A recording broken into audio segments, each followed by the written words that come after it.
ये आकाशवाणी दिल्ली का इंद्रप्रस्थ चैनल है। विज्ञान और प्रौद्योगिकी विभाग DST की स्थापना मई 1971 में विज्ञान और प्रौद्योगिकी के नए क्षेत्रों को बढ़ावा देने और देश में विज्ञान और प्रौद्योगिकी गतिविधियों के आयोजन, समन्वय और प्रचार के लिए नोडल विभाग की भूमिका निभाने के उद्देश्य से की गई थी। विशिष्ट परियोजनाओं और कार्यक्रमों के लिए विभाग की कुछ विशेष जिम्मेदारियां हैं।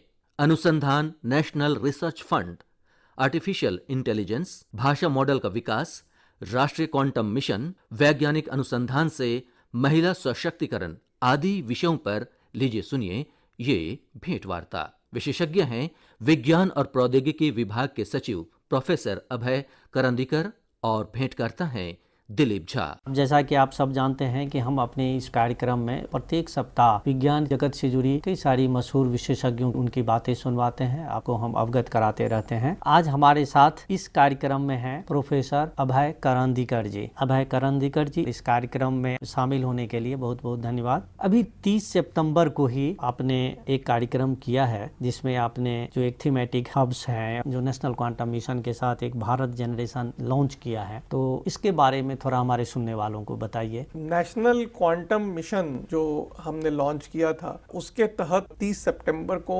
हमने 4 ऐसे हब बनाने की घोषणा की और हर एक हब में कुछ तकनीकी ग्रुप रहेंगे जो काम करेंगे उस हब से संबंधित विषय पर। कुल ये हब 4 हैं और ये 4 विषयों पर काम करेंगे। पहला हब जो है वो क्वांटम कंप्यूटिंग पर काम करेगा, दूसरा हब जो है वो क्वांटम कम्युनिकेशन पे काम करेगा, तीसरा हब क्वांटम सेंसिंग पे काम करेगा और चौथा जो है वो क्वांटम मटेरियल्स, इन पर काम करेगा। हर एक हब में उस विषय के, जैसे यदि हम ले क्वांटम कंप्यूटिंग, तो क्वांटम कंप्यूटिंग में हमारा उद्देश्य यह है कि हम इस मिशन के अंत तक अपने देश में 1000 क्यूबिट का एक क्वांटम कंप्यूटर बना सके। और वो क्वांटम कंप्यूटर बनाने के कई सारे कंपोनेंट्स हैं और डिफरेंट कंपोनेंट्स पर काम करने के लिए कई सारे ग्रुप्स काम करेंगे। तो इस तरीके से हर एक विषय पे कई ग्रुप्स काम करेंगे। तो कुल मिला के ये जो 4 हब है उनमें टोटल 14 ग्रुप रहेंगे और हर एक ग्रुप में फैकल्टी और साइंटिस्ट और PhD स्टूडेंट्स या बाकी छात्र भी काम करेंगे। तो कुल मिला के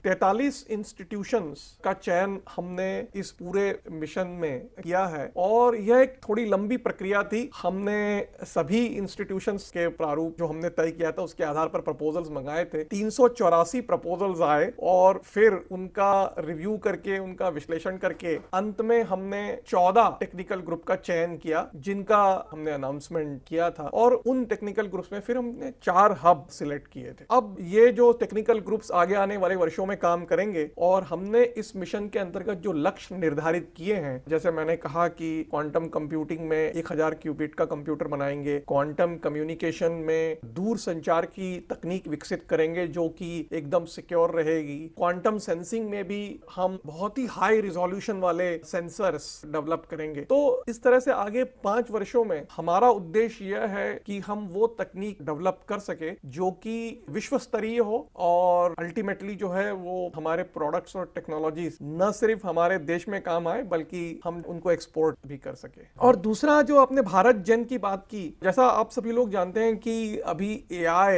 आर्टिफिशियल इंटेलिजेंस सभी क्षेत्रों में आ गया है। चैट GPT का उपयोग तो आजकल स्कूल के छात्र भी करने लगे हैं, लेकिन इन सब टूल्स के पीछे जो एक बेसिक मॉडल रहता है वो अभी भी जो है वो अंग्रेजी लैंग्वेज पर आधारित है और अंग्रेजी में जो सारा डेटा अवेलेबल है उनके ऊपर आधारित है। तो भारतीय भाषाओं पर आधारित एक फाउंडेशन मॉडल हमारे आर्टिफिशियल इंटेलिजेंस टूल के लिए हम बना पाए, इस दिशा में यह एक बहुत महत्वपूर्ण कदम है जो हमने कल भारत जनरेटिव AI का शुभारंभ किया है। IIT बॉम्बे के नेतृत्व में कई वैज्ञानिक काम करेंगे जो कई IIT से हैं, जैसे IIT मंडी, IIT Hyderabad, IIIT Hyderabad, IIT Kanpur. तो यह एक कंसोर्शियम प्रोजेक्ट है और हमें आशा है कि अगले 1-2 वर्षों में हम कुछ भारतीय भाषाओं के लिए, पहले हिंदी और कुछ अन्य भाषाओं के लिए एक फाउंडेशनल मॉडल का विकास कर सके। चलिए, ये तो बहुत अच्छी योजना है। जब विकसित भारत 2047 का सपना है, लक्ष्य दिया गया है, प्रयास किए जा रहे हैं, तो निश्चित रूप से जो ये कार्रवाई है वहां तक ले जाने में सहायक होगा। एक आया है अनुसंधान नेशनल रिसर्च फंड, जिसमें काफी सारे बजटीय प्रावधान किए गए हैं, ये क्या है और ये किस तरह से जो पहले से आपके यहाँ कार्यरत संस्था है उसके अलग रहेगा, मर्ज होगा, या उसमें ये अलग ढंग से कार्य करेगा? अनुसंधान नेशनल रिसर्च फाउंडेशन की स्थापना के बाद science and engineering research board अब समाप्त हो चुका है और अनुसंधान नेशनल रिसर्च फाउंडेशन का जो बोर्ड है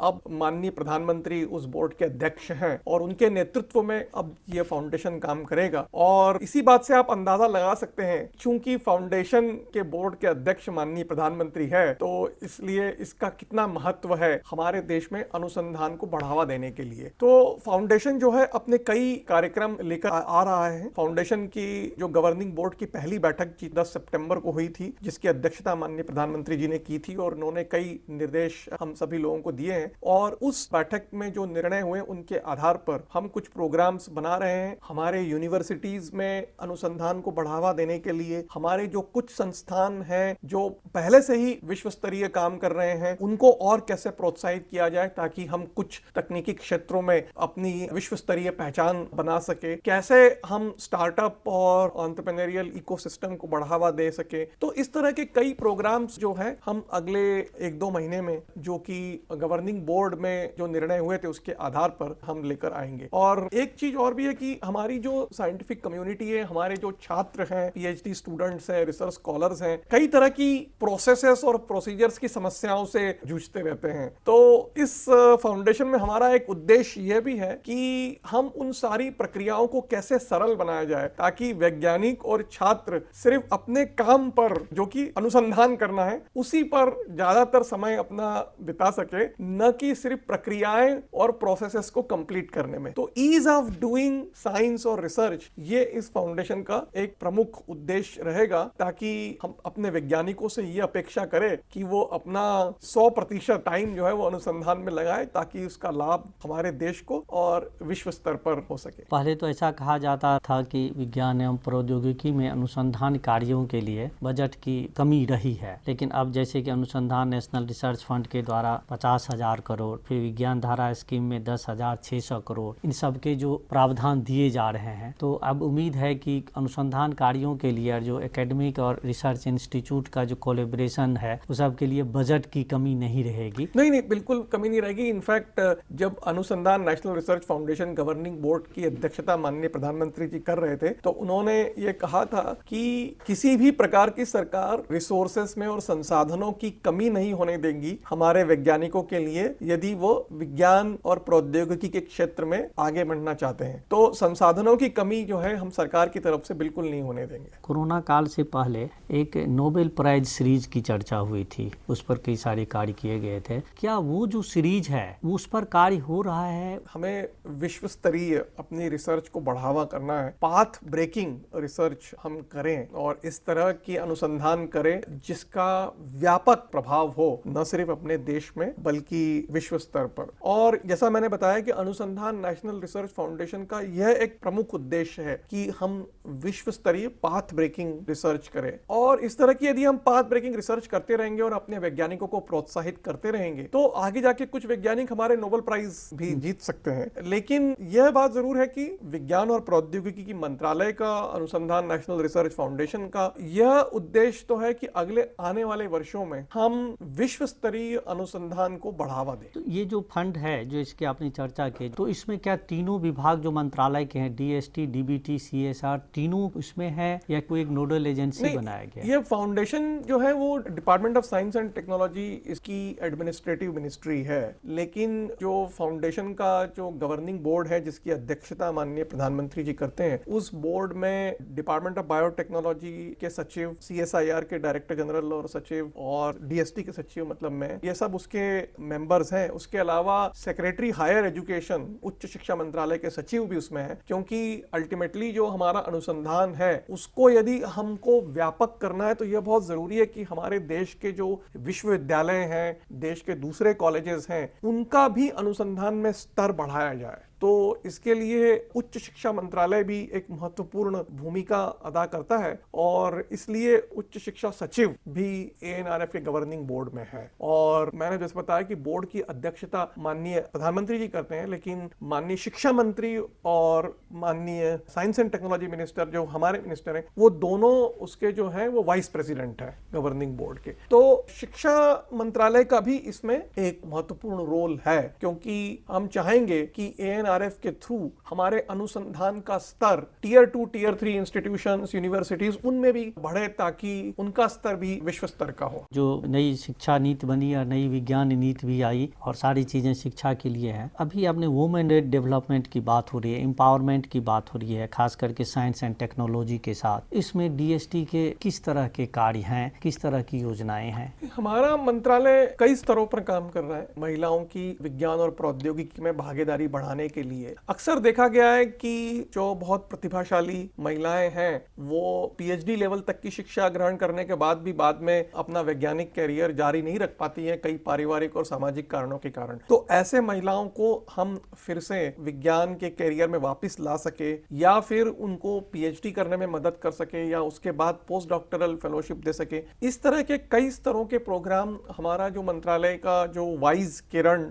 डिवीजन है, women in science and engineering, उस तरह के प्रोग्राम चला रहा है। अभी हमने हाल ही के वर्षों में उन प्रोग्राम्स में कई तरह का बदलाव किया है ताकि हमारे जो महिला वैज्ञानिक हैं उनको हम कई तरह से मदद कर सके। स्टार्टिंग फ्रॉम स्कूल, मतलब स्कूल में जो हमारी छात्राएं हैं उनकी विज्ञान में रुचि बढ़ाने से लेकर जो महिलाएं कई वर्षों तक काम कर चुकी थी और अब वापस कई पारिवारिक कारणों से यदि अपना प्रोफेशन छोड़ दिया था और वापस आना चाहती हैं, तो ऐसे कई तरह के प्रोग्राम्स हमारा मंत्रालय चला रहा है और इसका परिणाम हुआ काफी हद तक। और हमें आशा है कि आगे आने वाले वर्षों में महिलाओं की भागीदारी विज्ञान और प्रौद्योगिकी में व्यापक तौर पर बढ़ेगी और वो दिख भी रही है। काफी सारी संस्थाओं की जो उच्च पदों पर काफी सारी महिलाएं भी हैं और अनुसंधान संस्थानों में भी। एक बात होती है कि जब हम विकसित भारत में अंतर्राष्ट्रीय स्तर पर आने की बातें कर रहे हैं तो अंतर्राष्ट्रीय जो हमारे अंतर संबंध है, कोलैबोरेशन है या जो सहयोग है, उसकी भी आवश्यकता है। तो विज्ञान एवं प्रौद्योगिकी के क्षेत्र में DST किस तरह से इस सहयोग को बढ़ा रहा है, किस किन क्षेत्रों में बढ़ा रहा है, किन किन देशों के साथ? हम अंतर्राष्ट्रीय स्तर पर कई देशों के साथ द्विपक्षीय हमारे जो अनुसंधान के प्रोग्राम है चला रहे हैं। जैसे जर्मनी के साथ हमें इस तरह के प्रोग्राम चलाते हुए करीब 50 वर्ष हो गए और वो गोल्डन जुबली हम इस महीने में 24 और 25 अक्टूबर को मनाने वाले, जिसमें जर्मनी के राष्ट्राध्यक्ष और हमारे प्रधानमंत्री का कार्यक्रम है। और हम 1974 में विज्ञान और प्रौद्योगिकी का करार हमारे भारत और जर्मनी के बीच में हुआ था और आज उसको 50 वर्ष हो गए। अंतर्राष्ट्रीय स्तर पर जैसा कि आप जानते हैं कि विज्ञान और प्रौद्योगिकी के क्षेत्र में हमारी साख काफी बढ़ी है। आने वाले वर्षों में ग्लोबल इनोवेशन इंडेक्स में जो हम 2015 में 80वें स्थान पर थे, आज हम 39वें स्थान पर आ गए हैं और एक स्टार्टअप इकोसिस्टम के स्थान पर हम दुनिया के तीसरे देशों में शामिल है। इसी तरीके से साइंटिफिक पब्लिकेशंस में भी हम तीसरे स्थान पर हैं, अमेरिका और चाइना के बाद। तो विज्ञान और प्रौद्योगिकी के क्षेत्र में हम काफी एक मजबूत राष्ट्र के रूप में उभर कर आए और अभी हम अंतर्राष्ट्रीय स्तर पर कई क्षेत्रों में हम उनके साथ रिसर्च कर सकते हैं जिसमें हम बराबरी पर हो और वो राष्ट्र भी हमसे सीख सकते हैं और हम उनसे भी सीख सकते हैं। विश्व की कई सारी जो समस्याएं हैं, जैसे कि क्लाइमेट चेंज की समस्याएं हैं या खाद्यान्न और जल की समस्याएं हैं या हेल्थ की समस्याएं, इन समस्याओं का निराकरण करने के लिए निश्चित रूप से यह एक अंतर्राष्ट्रीय समस्या है। कुछ साल पहले नीदरलैंड के साथ भी कुछ इस तरह का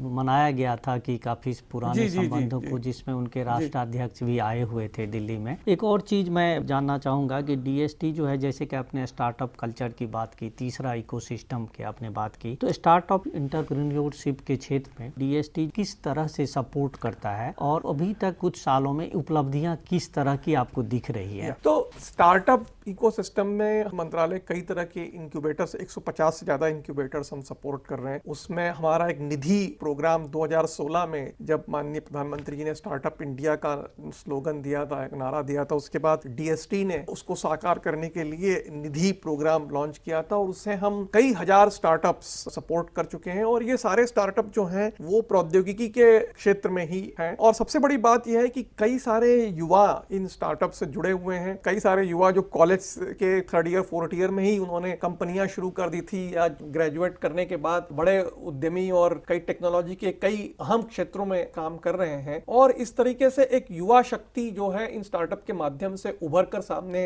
आई है, जो न सिर्फ अपने उद्यम को चला रहे हैं, टेक्नोलॉजी को डेवलप कर रहे हैं, बल्कि दूसरे युवाओं के लिए नौकरी और रोजगार के अवसर भी उपलब्ध करा रहे हैं। तो जॉब सीकर्स न बनने की बजाय, अपने आप को एक रोजगार पाने के लिए एक इंजीनियर न बनने की बजाय, बल्कि ये स्टार्टअप्स और ये हमारे युवा उद्यमी लोगों के लिए रोजगार के अवसर उपलब्ध करा रहे हैं। तो स्टार्टअप इकोसिस्टम एक महत्वपूर्ण जरिया है रोजगार के अवसर बढ़ाने के लिए और टेक्नोलॉजी और इनोवेशन का विकास करने के लिए। कोऑर्डिनेशन तो आपने इंटरनेशनल की हमने बात की, जो हमारे नेशनल में बहुत सारे मंत्रालय हैं, एकेडमिक इंस्टीट्यूट्स हैं, उनके साथ किस तरह के डीएसटी का चल रहा है सहयोग। और दूसरा एक चीज और आप इसी प्रश्न में ही जानना चाहेंगे कि ये जो सहयोग चलता है, क्या इसमें प्राइवेट और गवर्नमेंट दोनों संस्थाएं होती हैं या इसके कुछ मापदंड होते हैं? एक्चुअली दूसरे मंत्रालयों के साथ तो हम काफी सहयोग के साथ काम करते हैं, हम होल ऑफ गवर्नमेंट अप्रोच लेकर काम करते हैं हमारे मिशन और उसमें। जहां तक प्राइवेट और गवर्नमेंट इंस्टीट्यूशंस का सवाल है, हमारे R&D प्रोग्राम्स में हम इस तरह का कोई भेदभाव नहीं करते हैं कि गवर्नमेंट और प्राइवेट। सिर्फ हम इतना चाहते हैं कि प्राइवेट इंस्टीट्यूशंस को जब हम यदि फंडिंग करें किसी प्रोग्राम के लिए, तो वो अपना पैसा भी कुछ लगाए ताकि उनकी भागीदारी भी हो, जो भी हमारे उद्देश्य हैं उनको पूरा करने के लिए, और जो भी स्कीम्स और प्रोग्राम्स हैं सरकार के। सो बस सिर्फ यही फर्क है, अदरवाइज जो है वो हम प्राइवेट इंस्टीट्यूशंस के साथ भी काम करते हैं। बहुत सारी संस्थाओं की जब हम अनुसंधान लैब की बात करते हैं तो सबसे पहले CSIR की चर्चा करती है कि उसके 36 लैब हैं। DBT की कुछ संस्थान कोरोना के बाद आगे आए हैं, जब वैक्सीन की बात हुई है, सैनिटाइजर और सबकी बात हुई है। DST के भी कुछ संस्थान हैं और हमें उसकी जानकारी आपके DST मीडिया सेट से मिलती है कि मोहाली के इंस्टीट्यूट ने किस तरह से काम किया है किसी साइंटिस्ट के अंतर्गत, या बोस इंस्टीट्यूट कोलकाता ने किस तरह से किया है। तो आप थोड़ा अपने इंस्टीट्यूट के बारे में, DST के अंदर में जो है उनके बारे में हमारे सुनने वालों को बताइए। DST के जो इंस्टीट्यूट्स हैं वो अधिकतर बेसिक साइंसेस में काम कर रहे हैं, physics, chemistry, biology, astronomy, astrophysics, और अधिकतर संस्थान विश्व स्तर का रिसर्च कर रहे हैं। जैसे इंडियन इंस्टीट्यूट ऑफ एस्ट्रोफिजिक्स ले, तो यह बहुत ही विश्व स्तर का एस्ट्रोफिजिक्स और एस्ट्रोनॉमी एरिया में काम कर रहा है। जैसे SN बोस सेंटर है, रामन रिसर्च इंस्टीट्यूट है हमारा। Raman research institute in fact quantum के क्षेत्र में बहुत ही विश्व स्तर का काम कर रहा है, क्वांटम कम्युनिकेशंस के क्षेत्र में। तो DST के जो संस्थान है वो छोटे हैं, हर एक लैब जो है वो बड़े यूनिवर्सिटी और बड़े संस्थान की तरह नहीं है, छोटे हैं। 50 से 60 वैज्ञानिक हैं और कुछ स्टूडेंट्स और साइंटिस्ट हैं, लेकिन बहुत ही विश्व स्तर का काम कर रहे हैं कई जो स्पेसिफिक क्षेत्रों में, जैसे एस्ट्रोनॉमी, एस्ट्रोफिजिक्स, बेसिक साइंसेस। उसके अलावा हमारा एक यूनिक इंस्टीट्यूट है, Shri Chitra Tirunal institute of medical science and technology, जो त्रिवेंद्रम में है। वो एक हमारे देश का एक ऐसा अकेला मेडिकल संस्थान है जिसमें क्लिनिशियंस और डॉक्टर्स, इंजीनियर्स और बायोमेडिकल इंजीनियर्स के साथ मिलकर मेडिकल क्षेत्र में टेक्नोलॉजी डेवलप कर रहे हैं, इनोवेशन कर रहे हैं। चलिए, तो बहुत अच्छी बात बताई आपने, क्योंकि हम स्टेम में मेडिकल को शामिल नहीं करते हैं और वहाँ मेडिकल के प्रोफेशनल भी साथ साथ इंजीनियरिंग के लोगों के साथ काम कर रहे हैं। हमारे श्रोताओं के लिए, खास करके युवा के लिए, और जो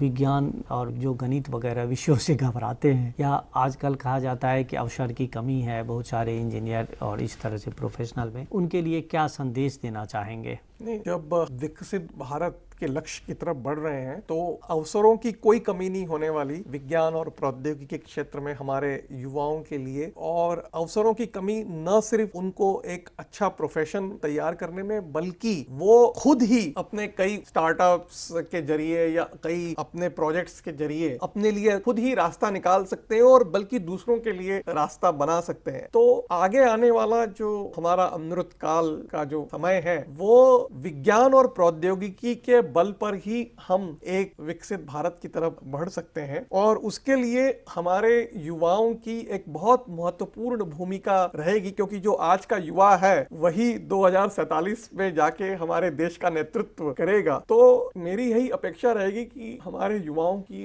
विज्ञान और प्रौद्योगिकी के क्षेत्र में अपनी रुचि बढ़ाएं। और विज्ञान और प्रौद्योगिकी का अभी सभी क्षेत्रों में व्यापक प्रभाव है, जैसा कि मैंने बताया, इवन मेडिकल के क्षेत्र में भी। तो गणित से या फिजिक्स से या केमिस्ट्री से घबराने की जरूरत नहीं है। उसको अपनाएं, उसको नेचुरल वे में ले और विज्ञान और प्रौद्योगिकी को अपना एक प्रोफेशनल करियर के तरह देखेंगे तो निश्चित ही आज का युवा जो है वो कल का नेतृत्व करने में सक्षम रहेगा। निश्चित रूप से विज्ञान एवं प्रौद्योगिकी को समझने की और उसे चुनौती के रूप में लेने की जरूरत है ताकि नई नई चीजों का पता लगे और इसमें एक रोमांच भी है, तो युवाओं को ये बात समझनी होगी। प्रोफेसर अभय करंदीकर जी, आपने आकाशवाणी को समय दिया, सुनने वालों को विज्ञान प्रौद्योगिकी बहुत सारी योजनाओं और अवसरों के बारे में बताया। आपका बहुत बहुत धन्यवाद। धन्यवाद।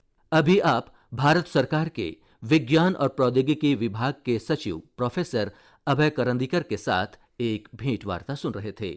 भेंटकर्ता थे दिलीप झा। वाचन स्वर कमल किशोर बड़ाइक का। ये प्रसारण आकाशवाणी दिल्ली के इंद्रप्रस्थ चैनल से प्रसारित किया गया।